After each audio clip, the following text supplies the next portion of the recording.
ব্রাহ্মণবাড়িয়া থেকে যোগ দিয়েছেন সহকর্মী জাবেদ রহিম। রহিম, বলবেন যে লং মার্চটি আখাউড়া সীমান্তের কাছে কখন নাগাদ পৌঁছবে, প্রস্তুতি কেমন? Double million offer Walton fridge কিনে পেতে পারেন 20 লক্ষ টাকা, রয়েছে কোটি কোটি টাকার নিশ্চিত উপহার।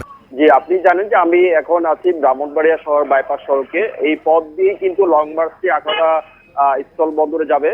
তো এটি এখনো ব্রাহ্মণবাড়িয়া জেলার সীমানায় পৌঁছেনি। আমি কিছুক্ষণ আগে ব্রাহ্মণবাড়িয়া ট্রাফিক বিভাগের যারা আছেন কর্মকর্তা তাদের সঙ্গে যোগাযোগ করেছিলাম। তারা আমাদেরকে জানিয়েছেন যে এই লং মার্চটি এখনো ভৈরব আছে বা ভৈরব পৌঁছচ্ছে, এরকম অবস্থা জানিয়েছেন। সেখান থেকে কিন্তু এই আখাউড়া স্থল বন্দর পৌঁছতে আরো ঘন্টা দেড় ঘন্টা বা সময় লাগতে পারে। এবং আখাউড়া স্থল বন্দরের যেখানে লং মার্চটি সমবেত হবে সেখানে জেলা বিএনপির এবং আখাউড়া উপজেলা বিএনপি তাদের দিকে একটি সমাবেশের আয়োজন করা হয়েছে। সেই সমাবেশটি বন্দরের পোর্ট ট্রাক স্ট্যান্ডে এই সমাবেশটি অনুষ্ঠিত হবে। সেটি ঘিরে কিন্তু এখন কড়া নিরাপত্তা ব্যবস্থা গ্রহণ করা আছে।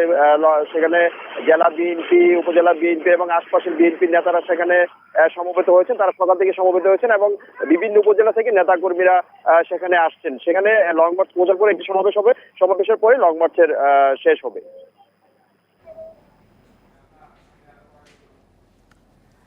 জাবেদ রহিম, এর আগে যে একটি সমাবেশ হয়েছে সেখানে কি বলা হয়েছে, নেতাকর্মীরা কি বলেছেন, কিছু জানতে পেরেছেন কিনা? না, ওইটি হচ্ছে যে আপনাকে জানিয়েছি যে ভৈরবে হচ্ছে, কিশোরগঞ্জ জেলার ভৈরবে হচ্ছে। সেখান থেকে এই সমাবেশটি ব্রাহ্মণবাড়িয়ার উদ্দেশ্যে মানে আখাউড়া স্থল বন্দরের উদ্দেশ্যে আসবে। সেই সমাবেশের কোনো তথ্য আমরা জানতে পারিনি।